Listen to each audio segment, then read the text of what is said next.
नमस्कार। सामाजिक अध्ययन अन्तर्गत एकाइ 11 को पाठ नम्बर 3 को विषयवस्तुको बारेमा आजको यस अङ्कमा चर्चा गर्न गइरहेको छु।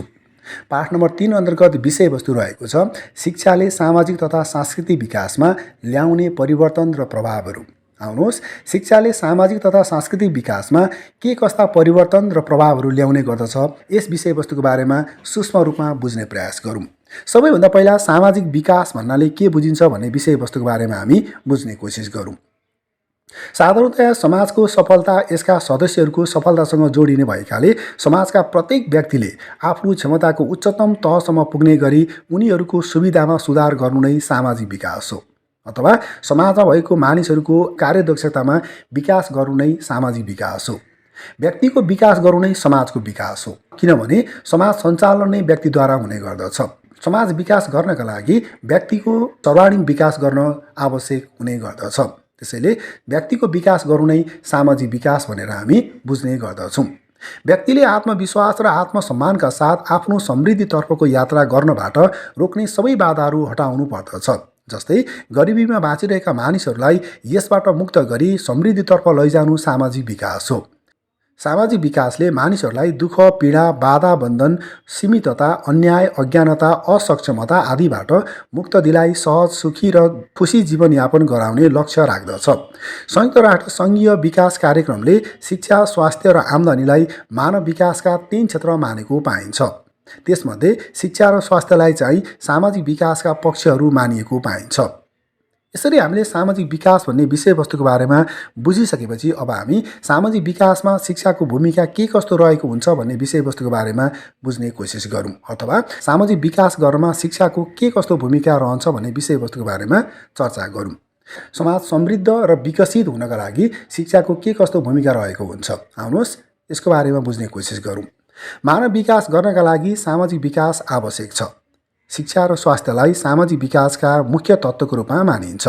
शिक्षाले मानिसहरूलाई ज्ञान, सिप र प्रविधि सिकाउनुका साथै उसको बानी व्यवहारमा पनि सुधार ल्याउन मद्दत गर्दछ।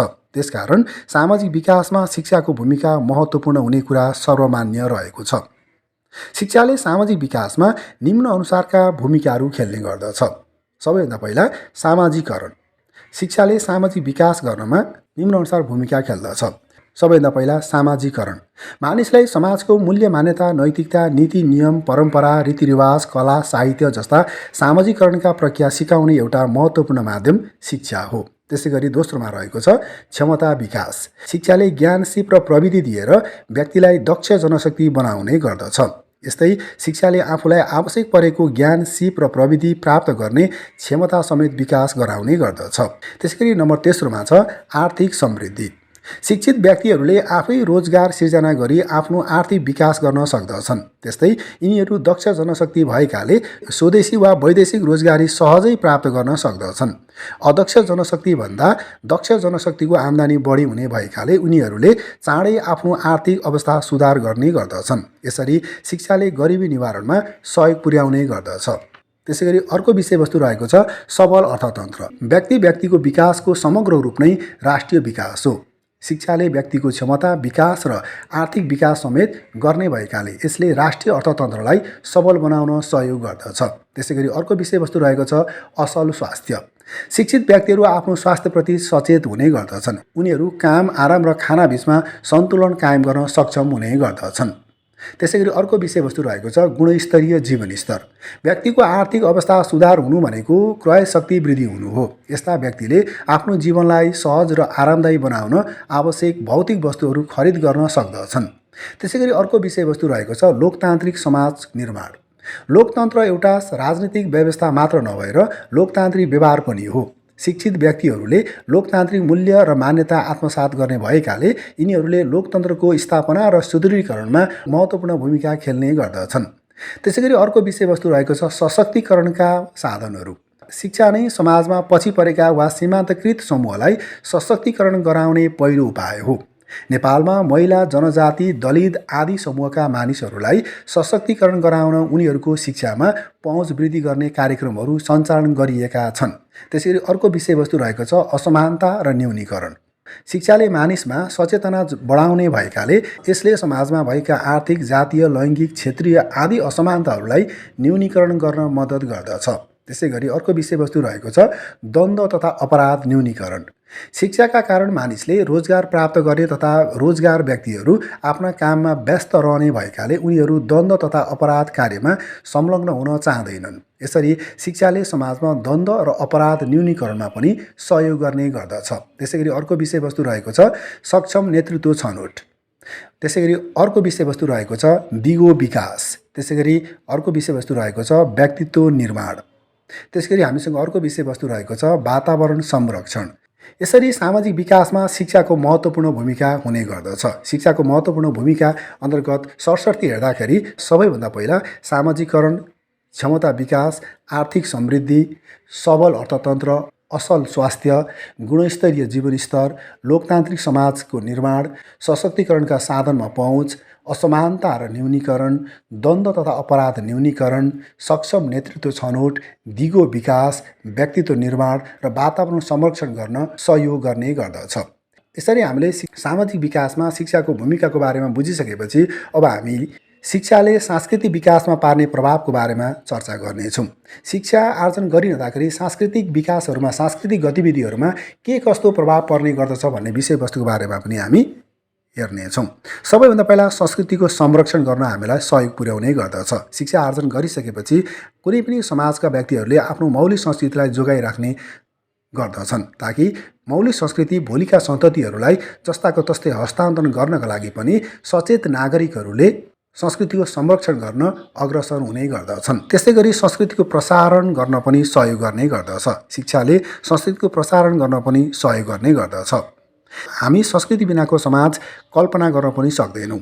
एक पुस्ताबाट अर्को पुस्तामा संस्कृतिको हस्तान्तरण गर्ने कार्य शिक्षाबाट मात्र सम्भव हुने गर्दछ। यसरी संस्कृतिको हस्तान्तरण गर्ने कार्य शिक्षाले पुरा गर्ने गर्दछ। त्यसैगरी नम्बर तेस्रोमा छ संस्कृतिको प्रवर्धन। शिक्षाले संस्कृतिको संरक्षण र प्रसारण गर्नुका साथै परिवर्तित परिस्थिति अनुसार संस्कृतिमा परिवर्तन र सुधार पनि ल्याउने गर्दछ। पुराना असान्दर्भिक सांस्कृतिक मूल्य मान्यताहरूलाई विस्थापित गर्ने वा सुधार गर्ने कार्य शिक्षाले नै गर्ने गर्दछ। त्यसैगरी हामीसँग अर्को विषयवस्तु रहेको छ परिवर्तित संस्कृतिमा समायोजन। शिक्षाको माध्यमबाट समाज परिवर्तनशील भएकाले समाजको संस्कृति पनि परिवर्तन भइरहने गर्दछ। तर सामान्यतया मानिस परिवर्तनलाई आत्मसात गर्न तयार हुँदैन। शिक्षाले मानिसलाई यस्ता सांस्कृतिक परिवर्तनलाई आत्मसात गरी आफूलाई समायोजन गर्न सिकाउने गर्दछ। त्यसैगरी हामीसँग अर्को विषयवस्तु रहेको छ सांस्कृतिक अन्तर्गुलन। यातायात तथा सञ्चारको विकासले गर्दा अहिले विश्व एउटा सानो गाउँ बनेको छ। विश्वको एक कुना भएको संस्कृति अर्को कुनासम्म विस्तार भइरहेको पाइन्छ। त्यस्तै एउटै स्थानमा पनि विभिन्न संस्कृतिहरू प्रचलनमा रहेको पाइन्छ। शिक्षाले यस्ता विभिन्न संस्कृतिहरू बीच अन्तर्गुलन गराउन सहयोग गर्ने गर्दछ। त्यसैगरी हामीसँग अर्को विषयवस्तु रहेको छ सांस्कृतिक पछौटेपन हटाउन सहयोग गर्दछ। शिक्षाले समाजमा भएका सांस्कृतिक पछौटेपनलाई हटाउन सहयोग गर्ने गर्दछ। विज्ञान तथा प्रविधिको विकासले मानिसहरूको भौतिक संस्कृतिको छिट्टै विकास हुने गर्दछ। यसले गर्दा मानिसले आधुनिक जीवनयापन गर्न थाल्दछ अनि गैर भौतिक संस्कृतिलाई उपेक्षा गर्दछ। यस अवस्थालाई नै सांस्कृतिक पछौटेपन भनिएको हो। यसलाई हटाउनका लागि पाठ्यक्रम तथा पाठ्यपुस्तकमा सांस्कृतिक विषय समावेश गरिन्छ। यसरी शिक्षाले सांस्कृतिक पछौटेपन हटाउन पनि प्रमुख भूमिका खेल्ने गर्दछ।